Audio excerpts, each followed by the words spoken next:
All right, Jeremy Miner, welcome to another episode of Closers Are Losers. I'm with my business partner here, our CEO, Matt Ryder, from his home in Sydney, Australia. Got the new home, new pad, building it all out. I've been talking to you the last couple of days, and you were like unpacking boxes. Don't you have a moving company to unpack your boxes? I did. That's a whole different story. I don't even That's want a to get whole. into it. Okay, that could be a rough point. I am traveling this week and next week. I'm at our place here in Lake of the Ozarks, Missouri. If you've ever seen that next Netflix show called Ozark with Jason Bateman, I am here in the great land of Lake of the Ozarks, coming live to you right now. Now, Matt, you wanted to talk about the difference between high-performing sales teams, really in any industry, compared to low performing sales teams. And I think a lot of companies ask us that. They're like, how do we, we've got this competitor and, our products and services are better, but they always outproduce us with an inferior product or service.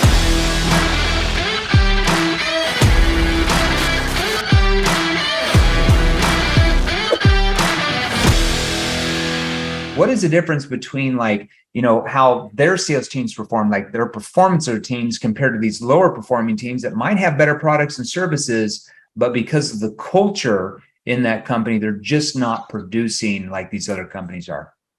Yeah, exactly. And we see it all the time with our, when we come in and we manage sales teams or we place sales reps, or we come in like we did for some of the insurance companies and do large scale training. There's segments of the business that are performing really highly, or certain teams that perform really well, and certain teams that just don't. And they might have the same leads. They might even have the same product. It might be different divisions within the same company. And what I wanted to find out from you is, what do you think are some of the key attributes of not only performing teams, but something that's less talked about, the underperforming teams? What are the things that drag teams down? It's a variety of things. I would say from some industries we've trained, and just coming from my own experience, like being on really high performing teams, one of the, and I'll talk about that for a second, one of the best high performing companies I ever worked with in my corporate career is a company that's now called Vivint. All right. It was called Apex before that. But when they brought salespeople in, they caused you as a salesperson to feel that you were more important than the CEO of the company. I kid you not. They would bring you in, and they were brilliant at this, and their number one asset, they felt like in their mind, were their salespeople. So they treated their salespeople like royalty. All right. And that's why salespeople never left. When they hit bonuses, they did car bonuses, they did travel bonuses, they paid good. They didn't even pay, I think they didn't pay the highest out of anybody else, but they did all these bonuses, travel bonuses, car bonuses, like awards, recognition, ceremonies where they have these award ceremonies every 3 or 4 months, the end of the year ceremonies. And it caused you as a salesperson to feel very, very valued and very, very part of this movement of where the company was going. That's what high performing companies that have really good salespeople do. Now, lower performing companies that have lower performing salespeople, there's a mixture. A lot of it is because the training they train just doesn't work that well. That's a problem, obviously, as we know. But a lot of it is they just don't make the salespeople feel very valued. They just feel like, oh, just another salesperson, we can dispose of them at any time and bring somebody else to replace him. And as a salesperson, salespeople's typically have larger egos than a lot of other workers. I'm not saying that that's necessarily the case in every sense, but salespeople in general typically have a larger ego, and their I want to say love languages are more words of affirmation. If you study behavioral science, a salesperson's love language, most of them, is words of affirmation. So if we don't lower performing teams that don't compliment their salespeople when they do well, and give them extra bonuses and stuff like that, typically have more salespeople leave, and they go into an environment where they feel like they're more appreciated. That's the big thing that I've noticed with companies we've trained, and my own experience in selling B2C and B2B with companies I work with. The companies that valued you and went the extra mile, made you feel that you were the number one asset in the company, salespeople, it's a company you just never felt like you wanted to leave. Okay, that makes sense. Okay. And I suppose like in terms of like is there a particular training cadence in which you would see in sort of higher performing, or do you feel like it's more of a cultural thing where the top kind of bring the bottom up through like example, or do you think a lot of it's training? I think it's like I said. I think it's a combo. I think all of this is a combo. It's not just one thing. I think the culture is extremely important, where the business owners and the C-level executives make the salespeople quite literally feel that they are the number one asset in the company. Because really, at the end of the day, they are. If you don't have salespeople, if you don't make sales, you have no business, you have no revenue, right? So like one thing that a few companies that I worked with that did for me, and I was selling millions of dollars worth of products and services every month, is they gave me this, one company gave me this office that was a corner suite office that was quite literally twice the size of the CEO of the company. But they valued me because they're like, this dude makes us all this money, and now we're having to manage all of our salespeople. Like, we want him to feel like the best he was. And when I had that office, I mean, what was I going to go do? Leave and go somewhere else when I had a freaking office that was like 1,800 square feet? It was like freaking pool table in there, like everything, right? But they made me feel extremely valued, right? It was a pretty massive office, but they made me seem like very valued, right? Car bonuses. Now, could I have gone out and got, other companies always try to recruit me to even pay me even more than what they were paying me, but because I felt valued and they're always telling me how good I was, and you did this and you did that, and I had all these awards, it was almost impossible for me to ever want to leave. So I think a lot of it is just how you build up your sales team and make them feel internally with words of affirmation. I know that sounds kind of easy, but it really is. Like if we never tell salespeople how good they're doing and what they're doing well and stuff, and we just focus on all the bad stuff they're doing and not doing this, they typically, they don't feel loved. And so they go somewhere else. They go into a different relationship. It's kind of like marriage. Yeah.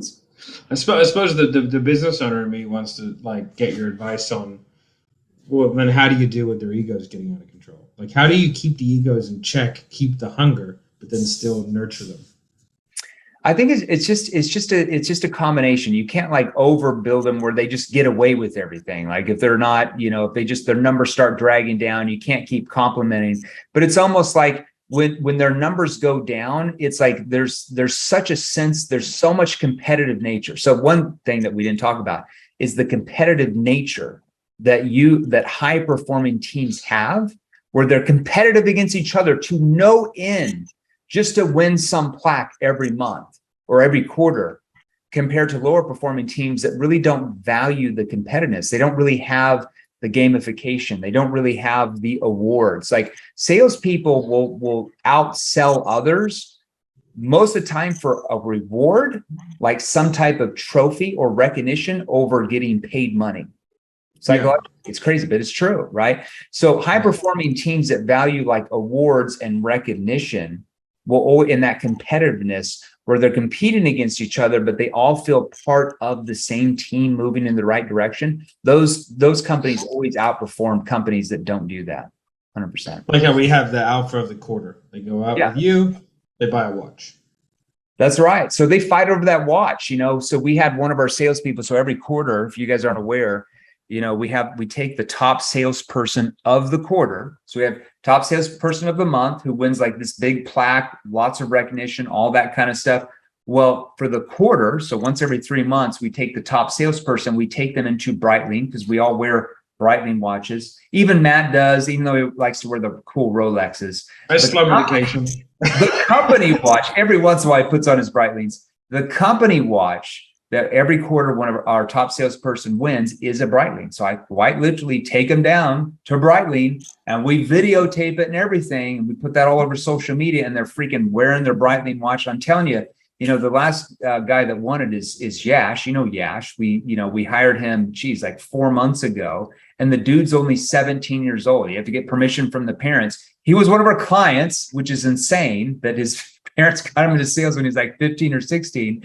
And we hired this kid because we were so impressed with his skill level. And he came in here within like 3 months, was the top salesperson of the quarter. And we have some pretty crazy good salespeople in our company at this point. Okay. And so we got him the Breitling, and I still remember the face on this guy when he was wearing the Breitling, and he's like, dude, I'm selling more. He's like, man, I feel more confident just wearing this watch. And it's true. Yeah. You know, that recognition makes them feel more confident. It's a little like reminder. But I think, looking back, I think you owe me about 5 watches. Probably. You owe me like, I'm owed watches. Company owes me watch. Where's my Breitling? What's going on? I must have been when I was a sales guy for like a year. I know, right? See, I tried to get Marco a Breitling when he was in the office like a month and a half ago. He's like, no, I don't want a Breitling. Just buy me a new Apple computer. I'm like, what? No, you got to get the Breitling. What are you doing, man? What's going on? He says he doesn't want it, but he wears it every day. Yeah, he's like, I don't want the Breitling. But I'm like, dude, you wear the Breitlings every day. What are you talking about? What's going on over there? Yeah, so it's really about high performing teams, recognition, words of affirmation. And when they don't perform, going back to your question, when they don't perform, it's like they feel disappointed in themselves. We have salespeople that might have a bad month, and quite literally, they'll come out of their offices and like, oh my gosh, like, what am I doing wrong? Like, I don't deserve to go to the team dinner this weekend because I'm not selling. Like, they're mad at themselves. And that's what you want. You want your salespeople, rather than you like telling them all that bad stuff they're doing, is they're telling themselves like how disappointed they are in themselves. And that drives them to like, what am I doing wrong? How do I fix it? I need you to review my calls. Those are really important. How key is having like a top performer? Like having someone who is like the bar. Like, do you feel like, because I know that like a lot of teams that I've spoken to, it's like, yeah, but you guys have you and Jeremy and Marco, and you guys have someone to like look up to. What if there isn't that star performer in the team, and it's kind of the curve is a bit flat? Like, what would you recommend for that? Yeah, I mean, you got to have a high performer. Like, you have to have somebody that your other salespeople can look up to and learn from. Okay, I don't care if you're a small business. Like, if you're a small business, you only have a couple salespeople. Well, maybe you as a business owner are the high performer. I mean, that's just the way it is. You're a startup, right? Maybe you're on the call showing them how to do it. That's why you have to learn how to sell as a business owner. But let's say you're more of an established company that's, even SMB or enterprise or whatever division you're in, you have to have a high performer. Even if you have to go out and recruit a high performer and pay them more to bring them in, it's going to bring all your other salespeople up. Because here's how you have to look at this. If all of your salespeople are just kind of mediocre, they don't have anybody, like, they think they're doing good. If they're just kind of average and everybody's average, they don't know the difference between good and bad. They're just all the same. So if you have a high performer that's selling twice as much as they are, they're like, wow, I can, if somebody else is doing that, like, how do I do that? So you have to have like somebody that's performing, whether you have to bring them in from another company or whatever and pay them more. I'm going to tell you, if you do that, it's just going to level up all your other salespeople, because they're looking at that person's like, what do they know that I don't know? And they have like a bar where they at least see them getting to. Whereas if they're all doing the same, they don't know what is even possible above what they're doing, because nobody else is doing anything better. They think they're doing good. Yeah. Amazing. That's all the right. main. So, all right. Perfect, man. Anything else that you want to go over there? Well, what are your thoughts? I mean, you're managing, you manage a lot of salespeople. Like, even before you came to 7th level, that was your gig. You're managing tons of salespeople. Like, what was the biggest difference in your mind between high performing teams compared to low performing teams? Yeah, I think there's a couple of things that I've seen. One is definitely having like the guy, like a high performer that everybody else can sort of, can really pace set from. I think salespeople are really emotional. Like, it's like, I'm not a very emotional person. We know that from the Special Forces day. I get that. Yeah. So like for me, I don't get, I never had ups and downs. Yeah. I like, you can see my income was always very consistent. I don't really think slumps are necessary. I think if you follow a process. I'm the same way. Yeah. So I think there's a couple of things. One is like, you have to be able to manage salespeople in a way where they become not tied to the outcome, but tied to the process. Yeah. I agree. So, like, because let's say you close at 50%, which is pretty good. You could get 20 no's in a row. Yeah. And 20 yeses in a row. Yeah. You are not the worst and the best salesperson. You're just you. Yeah. And so I think, there's a couple key important things from like a mentorship of sales teams to mitigate ups and downs. Yeah. is them having an understanding of their numbers, but not only what they are, but what they mean. So Yeah. whenever I manage a sales team, like I don't freak out if they have a low week, because a week is not much data. Yeah, You it's know? hard. Yeah, I agree. Yeah, and so being able to look at the data and go, okay, man, like let's assess what's happening. Let's have a look at the externalities that are going to affect you that are outside of your control. Was lead flow down? Did we start a new kind of lead generation? Because if we did, we haven't dialed that in yet. The quality is not going to be as good. I need you to be unemotional so I can get that kind of feedback.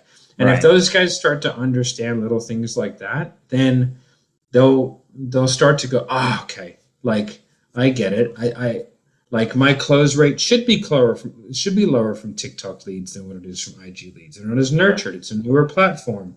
It's doing different things. The algorithm is different. Like a podcast lead, someone who listens to this and then jumps on a call is far more qualified than someone who watches 2 reels, right? Sure, yeah, of course. So once you have an understanding of that, then you can start to not justify things, but understand things, and then you can put process in place to, like, I guess, to prevent, to maximize that, like that particular sales channel.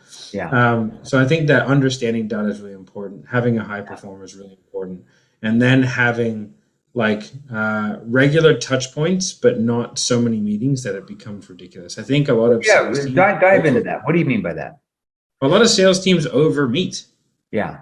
Right? Like they do an hour-long morning huddle. They do an hour of role play together. They do, and people train too much. Like we're a sales training company. Training when you are not in front of someone who's better than you is borderline useless. Like going through our portal, you're being coached by Jeremy, you're being coached by me, right? Like you're being taught something and you're going through your material, which is a very important thing to do. Yeah. Role playing with people in your company who are not as good as you or not good or at the same level as you is, in my opinion, a useless activity. Not going to help you. Yeah. And so like the development that a lot of companies have, I think, is lazy development that just designed to be cheap and give the illusion of getting better at sales. Whereas I never used to role play with anybody. The only person I would ask questions to was you, right? That was it. And then what I would do is listen to my own calls and I would give myself feedback. And the reason why I can do that to me is because I know what I was thinking at the time. Yeah. So I can say, ooh, was that thought process bad? Was that thought process good? And if the thought process was good, was the execution of that good or bad? Because I can fix the execution. Yeah. And so that's how I would develop. So I think teaching people how to develop themselves and what's productive. I remember in our done for you side of the business, at one point, the guys, I would check their diaries and dudes were doing 4 hours of development every day. I'm like, guys, you got to stop. Yeah. You're not. Why do role plays when you have leads to call? Yeah. Yeah.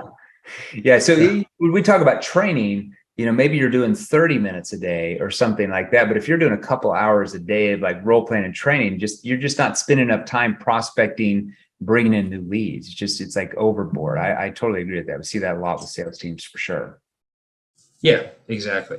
So those are kind of my thoughts on a high producing sales team. But if you're a business owner or a sales rep and you want to learn more about getting better at sales, where should they go? Yeah, just go to our Facebook group. We're going to cut the podcast short a little bit today. Matt's still moving in and I'm kind of traveling here, but we want to still do the podcast for you. So just go to www.salesrevolution.pro. So go to salesrevolution.pro, and right when you join, this is a Facebook group. I don't know, 38,000 people in there as the time we're recording. That's growing pretty rapidly. Salespeople just like you, all different industries, business owners like you, consultants, management, all that.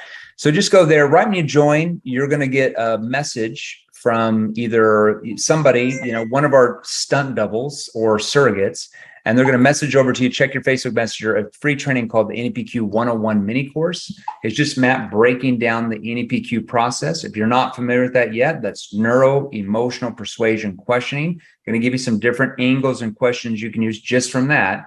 That would probably help you sell more of what you're doing in your industry.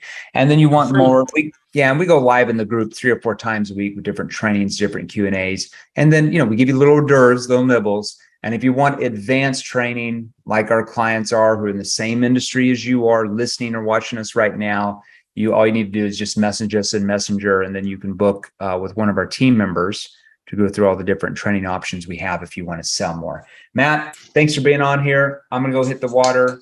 You go keep unpacking. I don't know what happens to your moving company. That's a big house, dude. That's an expensive house. Well, you know. Crazy, man. Lucky guy. You must have sold a few things. All right, well done. Thanks, everybody. We'll see you soon. Hey, guys, if you enjoyed these, here's another you can watch. Join our free Sales Revolution group. Click the link below. Join us, and we're going to help you. Thanks for watching. We'll see you real soon.